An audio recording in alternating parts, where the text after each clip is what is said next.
आज हम आपको जिनके बारे में बताने वाले हैं उनके घर के बचपन का नाम वीरेश्वर रखा गया था, किंतु उनका औपचारिक नाम नरेंद्र नाथ दत्त था। उनके पिता विश्वनाथ दत्त कलकत्ता हाई कोर्ट में एक प्रसिद्ध वकील थे। उनके दादा दुर्गचरण दत्त संस्कृत और फारसी के विद्वान थे। उनकी माता का नाम भुवनेश्वरी देवी था। वह धार्मिक विचारों वाली महिला थी।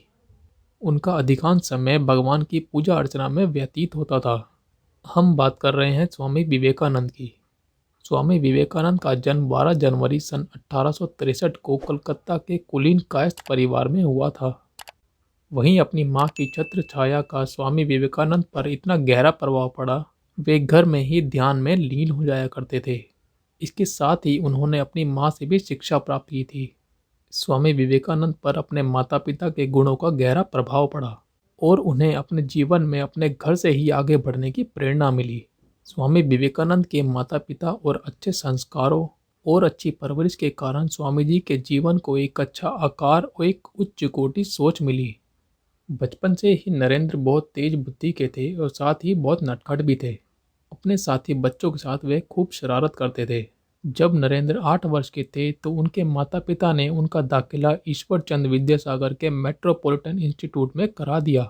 सन 1877 तक उन्होंने यही शिक्षा प्राप्त की, जिसके बाद वे सपरिवार रायपुर चले गए और सन 1879 में वे पुणे कोलकाता लौट आए और नरेंद्र ने अपनी मैट्रिक की परीक्षा पास की और कलकत्ता के प्रेसिडेंसी कॉलेज में प्रवेश लिया।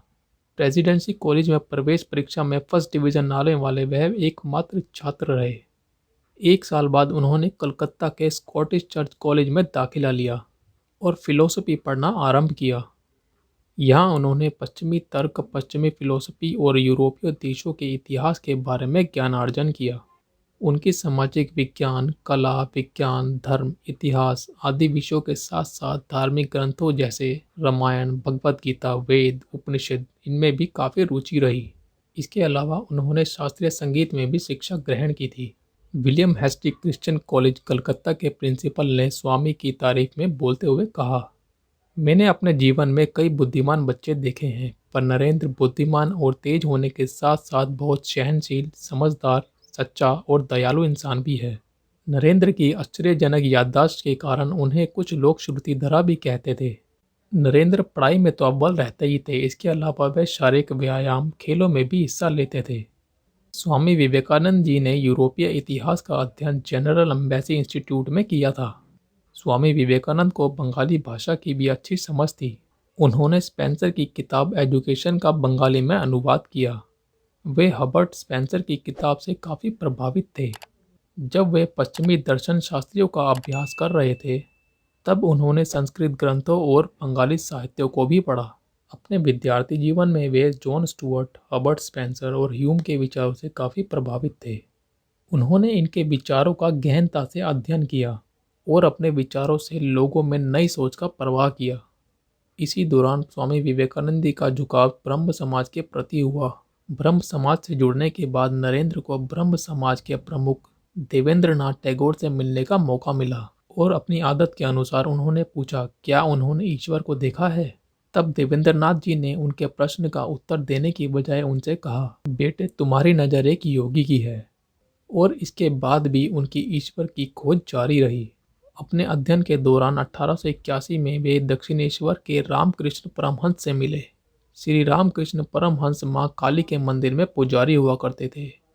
वे बहुत बड़े विद्वान तो नहीं थे, परंतु एक परम भक्त अवश्य थे। रामकृष्ण जी ज्ञानी और आध्यात्मिक विचारों वाले व्यक्ति थे। जब नरेंद्र उनसे पहली बार मिले तो अपनी आदत और जिज्ञासावश उन्होंने रामकृष्ण परमहंस से भी पूछा कि क्या उन्होंने ईश्वर को देखा है? तो रामकृष्ण परमहंस ने उत्तर दिया, हाँ, मैंने ईश्वर को देखा है और बिल्कुल वैसे ही जैसे मैं तुम्हें देख रहा हूँ। नरेंद्र को ऐसा उत्तर देने वाले वे प्रथम व्यक्ति थे और नरेंद्र उनकी बात की सच्चाई को महसूस भी कर पा रहे थे। उस समय वे पहली बार किसी व्यक्ति से इतना प्रभावित हुए थे और रामकृष्ण परमहंस को उन्होंने अपना गुरु बना लिया। यहाँ पर उन्हें पूर्ण रूप से आध्यात्मिक ज्ञान प्राप्त हुआ, जिसके बाद विवेकानंद जी उनके प्रमुख और प्रिय शिष्य बन गए। इस प्रकार नरेंद्र ने अपने गुरु की छत्र छाया में 5 सालों तक अद्वैत वेदांत का ज्ञान प्राप्त किया। सन 1886 में रामकृष्ण परमहंस की मृत्यु हो गई। वे गले के कैंसर से पीड़ित थे। उन्होंने अपना उत्तराधिकारी नरेंद्र को बनाया। अपने गुरु की मृत्यु के पश्चात वे स्वयं और रामकृष्ण परमहंस के अन्य शिष्यों ने सब कुछ त्याग करके मठवासी बनने की शपथ ली। सन 1890 में नरेंद्र ने लंबी यात्राएं की। उन्होंने लगभग पूरे देश में भ्रमण किया। इसी दौरान उनका नामकरण स्वामी विवेकानंद के रूप में हुआ। उनके अच्छे और बुरे में फर्क करके अपने विचार रखने की आदत के कारण यह नाम उन्हें खेतरी के महाराज ने दिया था। इस यात्रा के दौरान वे राजाओं के महल में रुके और गरीब लोगों के झोपड़ों में भी। इससे उन्हें भारत के विभिन्न क्षेत्रों और वहां निवास करने वाले लोगों के संबंध में पर्याप्त जानकारी मिली। उन्हें समाज में जात पात के नाम पर फैली तानाशाही के बारे में जानकारी मिली और इस सब से उन्हें यह समझ आ गया कि यदि उन्हें नए विकसित भारत का निर्माण करना है तो उन्हें इन बुराइयों को खत्म करना होगा। सन 1893 में स्वामी विवेकानंद अमेरिका के शिकागो शहर पहुंचे। वहां संपूर्ण विश्व के धर्मों का सम्मेलन आयोजित किया गया था। इस सम्मेलन में एक स्थान पर सभी धर्मगुरुओं ने अपने अपने धर्मों की पुस्तक रखी थी। वहीं भारत देश के धर्म के वर्णन के लिए रखी गई एक छोटी सी किताब थी, श्री भगवद गीता, जिसका कुछ लोग मजाक बना रहे थे।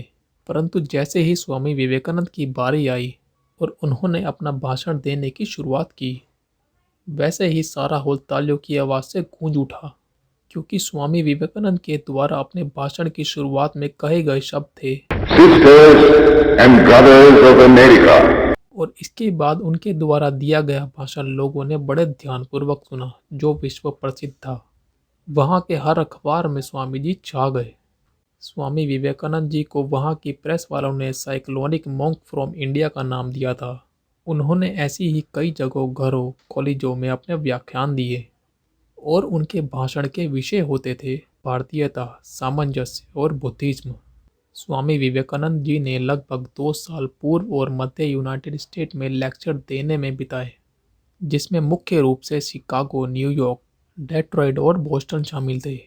सन 1894 में न्यूयॉर्क में उन्होंने वेदांत सोसाइटी की स्थापना की। सन 1895 तक उनके व्यस्त कार्यक्रम और दिनचर्या का असर उनके स्वास्थ्य पर पड़ने लगा था और इसलिए उन्होंने अपने लेक्चर टूर को विराम दिया। वेदांत और योग के संबंध में वे प्राइवेट क्लास देने लगे। इसी वर्ष नवंबर में वे एक आयरिश महिला मार्गरेट एलिजाबेथ से मिले, जो आगे जाकर उनकी प्रमुख शिष्यों में से एक रही और बाद में उन्हें भगिनी निवेदिता के नाम से जाना गया। यहाँ भगिनी का अर्थ सिस्टर है। सन 1896 में वे ऑक्सफोर्ड यूनिवर्सिटी के मैक्स मिलर से मिले, जो एक इंडोलॉजिस्ट थे, और पश्चिम में वे स्वामी विवेकानंद जी के गुरु रामकृष्ण परमहंस की जीवनी पर लिखने वाले पहले व्यक्ति थे।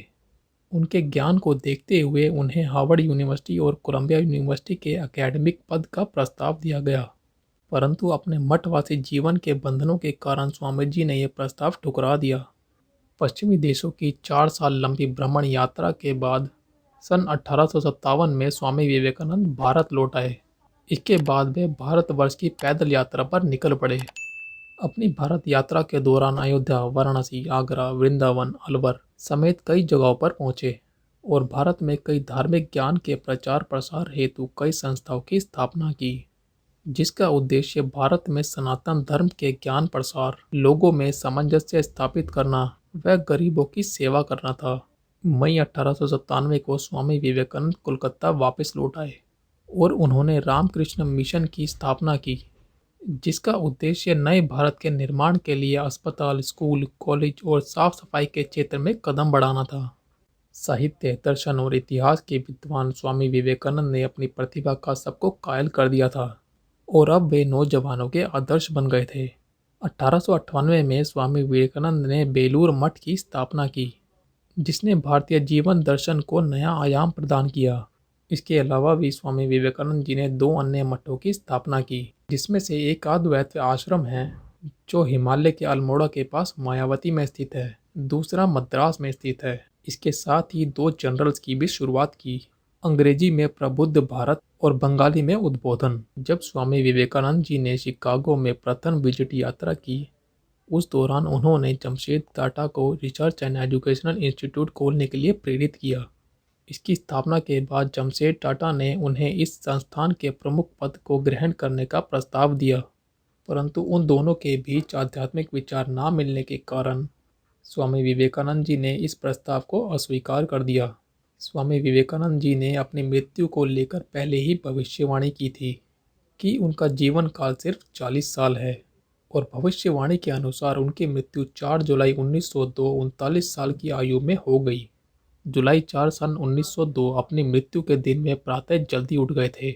सुबह उठकर भगवान की पूजा और योग करते हैं, और वे बेलूर मठ गए और वहां 3 घंटे ध्यान किया, और फिर वापस आने के बाद अपने शिष्यों को वेद, संस्कृत और अध्यात्म का ज्ञान देते हैं। शाम होते ही वे 7 बजे अपने कमरे में जाते हैं और किसी को भी उन्हें डिस्टर्ब ना करने के लिए आदेश देते हैं, और रात 9:10 में उनकी मृत्यु की खबर पूरे मठ में फैल जाती है। मठवासियों के अनुसार स्वामी जी ने अपनी इच्छानुसार अपना शरीर त्याग महासमाधि ली थी, परंतु मेडिकल साइंस ने इस बात को खारिज करते हुए कहा कि उनकी मृत्यु ब्रेन हैमरेज से हुई थी। स्वामी जी ने अपने पूर्ण जीवन काल में हमेशा मनुष्यों की भलाई और विश्व में शांति, प्रेम और ज्ञान को स्थापित करने में अग्रसर रहे। स्वामी जी जैसा कर्मयोगी कोई नहीं हो सकता। वह जैसे कर्म कर गए वह कोई महान कर्मयोगी ही कर सकता है। उनके द्वारा दिए गए सर्वश्रेष्ठ ज्ञान और स्वामी विवेकानंद के प्रेरणादायक विचारों को अपने जीवन में जरूर उतारना चाहिए।